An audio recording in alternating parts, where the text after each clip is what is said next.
My name is Carly, and this is how it all started, in a house too big for its warmth, and with a family that couldn't quite fit together right.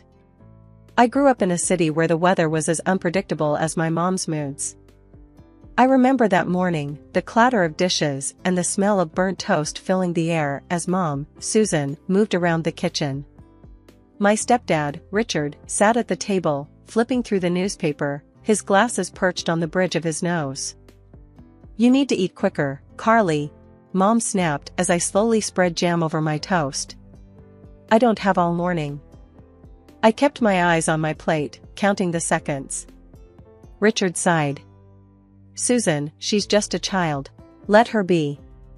Mom muttered something under her breath, then turned her attention to me again. "And look at you, always so sloppy. Can't you at least try to look decent?" I glanced down at my shirt, noting a small stain I hadn't seen before. Before I could respond, the phone rang, cutting through the tension. Mom answered it with a huff, her voice sweetening as she realized who it was on the other end. "Oh, hi, Tom," she cooed into the receiver. "Yes, she's just finishing up her breakfast. No trouble at all." She shot me a look that said otherwise. When she hung up, she tossed the phone onto the counter. "Your father will pick you up in an hour. Make sure you're ready." "I don't want him coming to the door." "Why can't he come in?" I asked, my voice small. Mom's laugh was short and sharp. "Why? You want everyone to see the kind of man he is?" "No, thank you. I have a reputation to maintain." I knew what she meant. Dad lived in a rundown part of town, his life a far cry from the polished existence Mom had with Richard. He drove an old, beat-up car and wore clothes from discount stores, but none of that mattered to me. He was Dad. He was kind. The hour passed quickly, and soon I heard the honk outside. Grabbing my backpack, I headed for the door.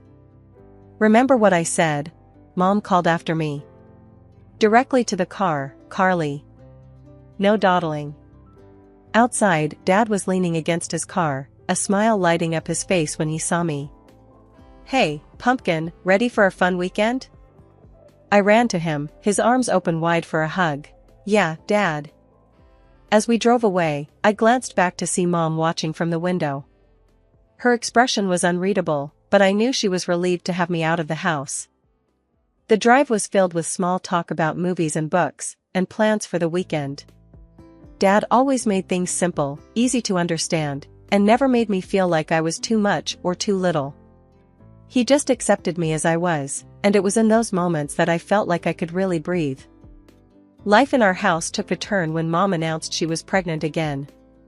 I was 10, old enough to understand that this might change things, but not old enough to predict just how much. The day she told us, the kitchen had the sharp scent of lemon cleaner and the window was open, letting in the chatter of the neighborhood. I was doing homework at the table when she said it, just like that, no lead-in. "I'm expecting a baby with Richard," she declared, her eyes shining. Richard was there, his hand on her shoulder, both of them looking like they'd won something big. Richard grinned, patting my head a bit awkwardly. "You're going to be a big sister, Carly." Mom was watching me closely, like she was waiting for something more. "Well, Carly?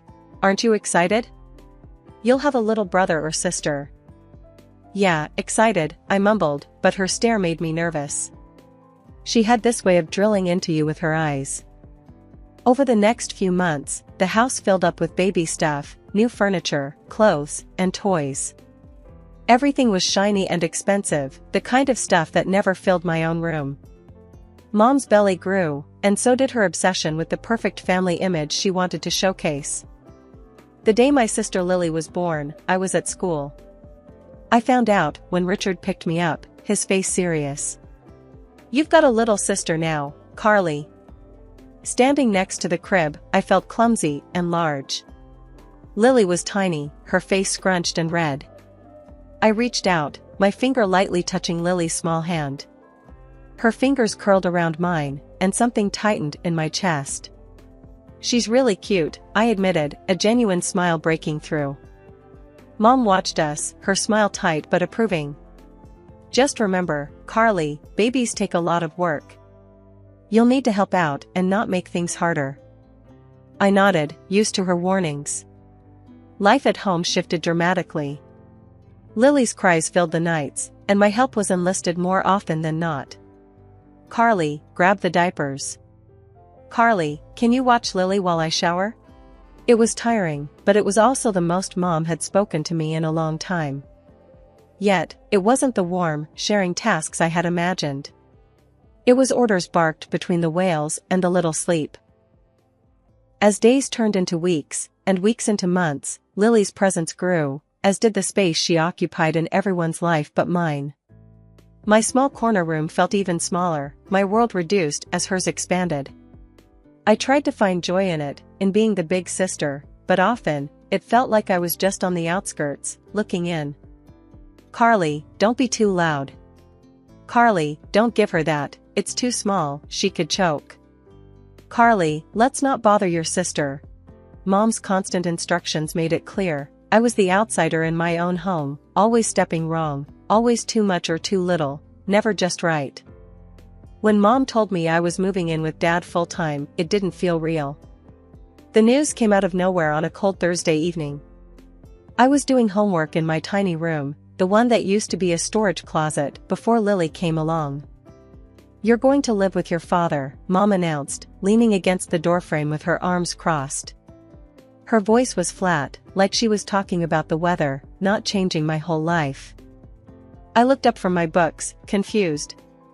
What? Why? It's better this way. Richard and I can focus on Lily, and you, well, you need a change. She didn't even try to sound sorry. Does Dad even know about this? My voice cracked a bit. I wasn't sure if I was angry or scared, maybe both. He agrees. Thinks it's a good idea. She turned to leave, then stopped. Pack your things. He's picking you up tomorrow after school. The next day was a blur. Dad's car pulled up right after the final bell. I dragged my suitcase to the curb, feeling everyone's eyes on me. Dad jumped out to help, his face tight with worry. The drive to Dad's place was quiet at first. He kept glancing over, trying to read my face. You okay, Carly? I don't know, Dad. It's weird. Mom just kicked me out. Dad didn't answer right away. Look, it's tough, I know. But we'll make it work. You and me, okay? We're a team. Moving into Dad's apartment felt like stepping into another world. His place was small, cluttered with books and old furniture. There wasn't much room, and my room was actually the living room couch. That night, we sat at his tiny kitchen table, a pizza between us, trying to make plans. School's different here, but you'll adjust. You're tough, Carly. Tougher than you think. The first few months at my new school were rough. The hallways were battlegrounds, and words, sharper than knives, were often thrown my way. Hey, why you even here? Nobody needs another quiet mouse. Some would jeer as I walked by, my head down, my heart sinking a bit more each day. One evening, as I slumped on the couch staring blankly at a textbook, Dad came in from his late shift, looking as worn as I felt. He tossed his keys on the table and grabbed a couple of sodas from the fridge. He handed me one and sat down across, his brow furrowed with concern. Carly, we need to talk about college. I've been doing some numbers, and well, I can't cover it. Not without some help. His fingers drummed on the table, a nervous habit of his. So, what does that mean? I felt a cold wave of worry. It means there are a few ways this can go, he continued. First, you could work hard, get involved, and maybe land a scholarship. Or, you might have to work and study, which won't be easy. And, he hesitated, then added, there's always the option of not going at all. I shook my head immediately. No, I don't want that. I'm not giving up on school. The determination in my voice surprised even me. Dad nodded, looking relieved. I hoped you'd say that. So, think you can step it up? Maybe join some clubs, get your grades up? From that night, things began to change. I approached school with a new purpose. Avoiding wasn't an option anymore. I started showing up early, staying late, and getting involved wherever I could. It wasn't easy at first. The library became my refuge, the place where I could escape the whispers and focus on what really mattered. One afternoon, Mrs. Jenkins, the school librarian who had taken a quiet interest in my frequent visits, approached me. "You're here a lot, Carly. Ever thought about helping out with the school radio? We need someone to manage the broadcasts." I hesitated, the idea of putting myself out there was terrifying. But then, I remembered Dad's words and my promise to myself. "Sure, I can help out," I managed to say. "Great. There's a meeting after school today. You should come," Mrs. Jenkins said with a smile, and just like that, I was involved. Working with the school radio was nothing like I imagined. It gave me a voice, quite literally, and people started seeing me differently. "Hey, that was a cool segment yesterday," someone would say, and I'd nod, a small smile creeping up. I even surprised myself by running for a student council position. Standing in front of the school, delivering my campaign speech, was one of the scariest things I'd ever done. "I'm here because I believe we can all do better, together," I declared, my voice shaking less with each word. When I won the presidency, even if only for a few weeks, it felt like a victory not just for me, but for anyone who had ever felt underestimated. By the end of high school, my efforts paid off. I received a grant to study finance in college, a field I had grown passionate about thanks to all the budgeting I did with Dad at home. It was more than just an escape from my situation, it was a chance to redefine it. The night I got the acceptance letter, Dad and I celebrated with cheap takeout pizza. "I'm proud of you, Carly. You did it," Dad said, his eyes misty. Leaving for college was bittersweet. I was ready to start fresh yet again, but leaving Dad and our little cramped apartment tugged at my heart. As I packed my bags, he came over with an old radio. "For your new dorm," he said, setting it beside my suitcase.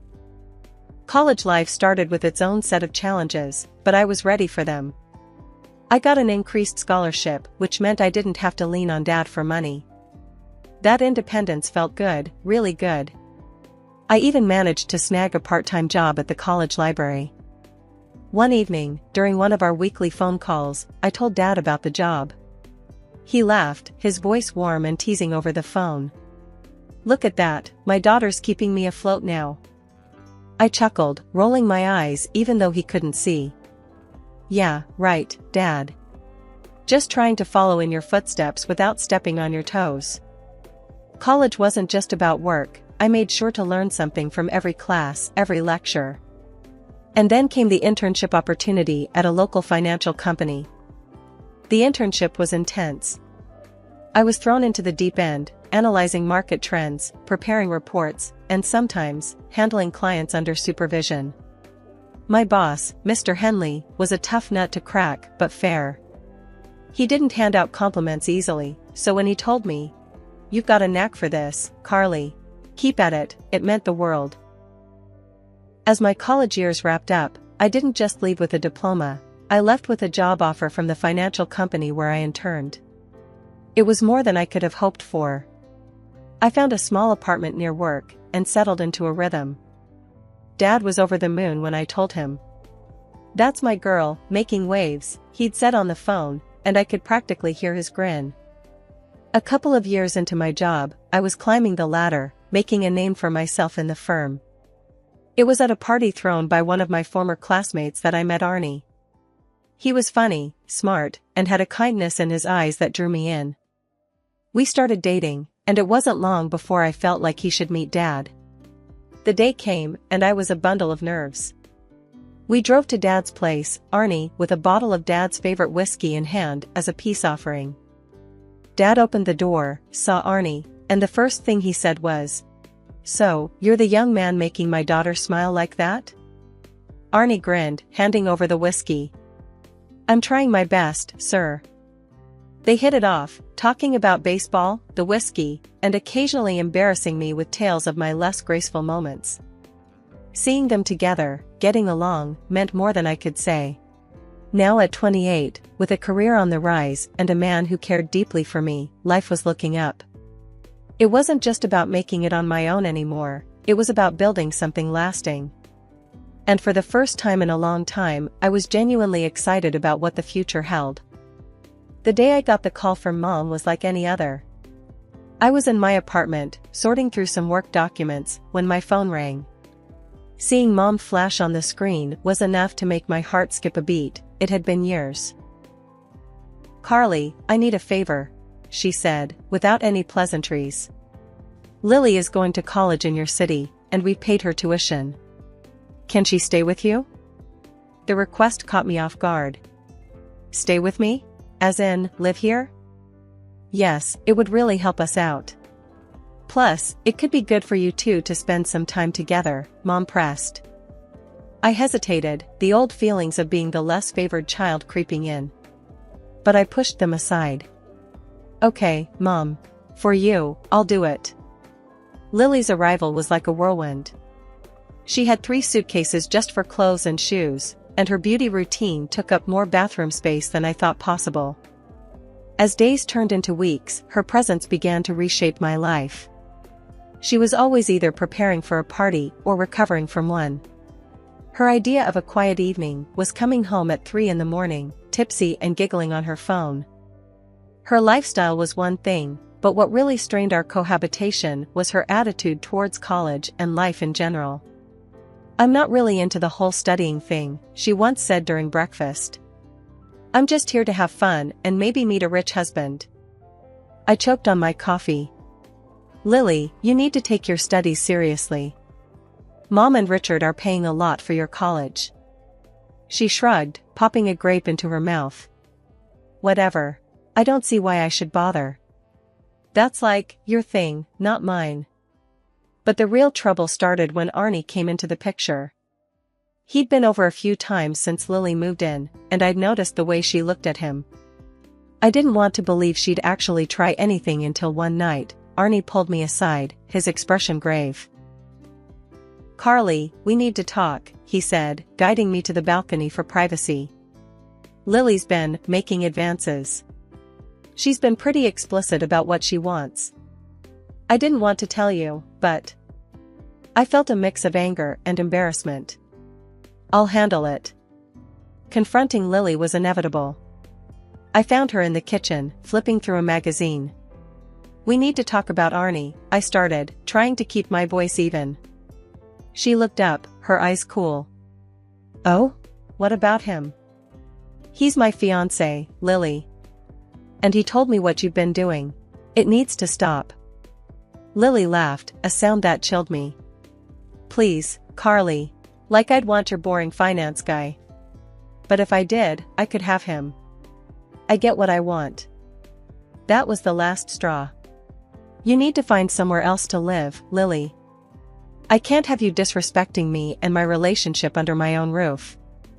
Within an hour of her shameful leaving, Mom called. "How dare you kick your sister out? You always were a difficult child, Carly. I should have known better than to trust you with your sister," Mom hissed, before hanging up. Sitting alone in my suddenly quiet apartment, I realized that no matter how hard I tried, it might never be enough for them. But as I looked around, I knew I had to protect my peace, my life, and my future with Arnie, even if it meant distancing myself from the family chaos once again. It had been 2 years since the fallout with Lily and the harsh words with Mom. My life had found a smoother rhythm, one filled with work achievements and quiet moments with Arnie. That peace was briefly interrupted when I heard about Lily through the grapevine. She had dropped out of college and was getting married to some rich guy she met. Curiosity and a sliver of familial duty nudged me to pick up the phone and call home to offer congratulations. It was Mom who answered, her voice as chilly as ever. "Hi, Mom. I heard about Lily. I just wanted to say congratulations," I said, trying to keep my voice neutral. "Oh, is that so? Well, don't bother. We're not waiting for you at the wedding. It's for rich people, not beggars," she spat out harshly. The words stung more than I expected. "I see. Well, I wish her happiness all the same," I managed before ending the call. the familiar hurt settling in my stomach. Later, I learned they spared no expense for Lily's wedding. Lavish decorations, expensive attire, and even live singers, the works. It was all over social media, a spectacle for all to see. Fast forward 2 more years, and life brought its own surprises. Arnie, with his gentle smile and eyes full of love, proposed. It was simple, but perfect. No fancy backdrop, just us and the sincerity of our bond. Of course, I said yes. Excited, I called Dad first. Dad, Arnie proposed. We're getting married. Really? That's wonderful, Pumpkin. I wouldn't miss it for the world. Dad's voice boomed through the phone, filled with genuine happiness. Emboldened by his enthusiasm, I made a decision I knew might end in disappointment. I called Mom to invite her to the wedding. Mom, I'm getting married. I would like you to come, I said, each word weighed with a mix of hope and apprehension. There was a pause, then a cold laugh. To your wedding? With that man of yours? No, thank you. I don't mingle with losers. On the wedding day, everything was simple yet beautiful, the decorations minimal but elegant, the guest list small but heartfelt. Dad arrived early, beaming with pride. You look beautiful, Carly, Dad said as he took my arm to walk me down the aisle. Thanks, Dad. I'm glad you're here, I replied, squeezing his arm, the emotions of the day catching up to me. As we walked, I felt the weight of the past challenges lift. Here was a man who had never once made me feel less than loved, walking me toward a future with a man who cherished me just as deeply. The ceremony was everything I could have hoped for. Arnie's vows were heartfelt, and mine were a promise of commitment and love, witnessed by our closest friends and family. There were no grand gestures, just the pure, simple affirmation of our bond. Life had a way of coming full circle in the most unexpected ways. Just when Arnie and I were celebrating the news of our pregnancy, reveling in our little bubble of impending joy, my phone rang. The screen flashed Mom, a name that now brought more tension than warmth. Carly, Mom's voice came through the line, sharp and urgent. We need your help. What's wrong? I asked, despite a sinking feeling in my gut. It's serious. We've lost everything. The house is mortgaged to the hilt, Richard's business has tanked, and, well, Lily's marriage didn't pan out either. What happened with Lily? I found myself asking before I could stop. She made some mistakes. Her husband has thrown her out, and he's demanding money for her cheating, Mom explained, each word laced with a mixture of anger and desperation. We have nowhere to go, Carly. We need to stay with you, just until we sort things out. The request hit me like a ton of bricks. After years of minimal contact and outright rejections, this was too much. Mom, I don't think that's possible. What do you mean it's not possible? You owe us, Carly. After all, we are your family, she pressed, her voice hardening. Oh you? Mom, remember how you pushed me out when you thought I was too much to handle? How you never wanted me around unless it suited you? I replied, my own anger rising. That was different, Carly. This is serious. We are talking about being on the streets here, she countered sharply. You made your choices, Mom, and I've made mine. I have my own family to think about now, I said firmly. There was a pause, a heavy silence that filled the space between my resolve and her disbelief. You ungrateful child. I'll sue you. I'll get what's owed to me. I couldn't help but laugh, despite the seriousness of her threat. Sue me for what, Mom? Taking care of myself? Dad was my guardian when you pushed me out, remember? You have no legal hold over me. I hung up, heart racing. It was a confrontation I had always dreaded, yet now that it was over, I felt a strange sense of peace. I had stood my ground, protected my boundaries, and most importantly, I was protecting the little life growing inside me. Arnie came into the room, his face etched with concern. Everything okay, babe? I took a deep breath, wrapping my arms around him. It will be. We're going to be okay, all three of us. He hugged me back, his presence a reassuring fortress against the chaos of my family. We'll handle whatever comes, together. This little one has the best, Mom. As we stood there, I felt the first fluttering movements of our baby, a gentle reminder of the new life we were about to welcome. It was a poignant moment, filled with the promise of new beginnings and the affirmation that some family cycles were meant to be broken.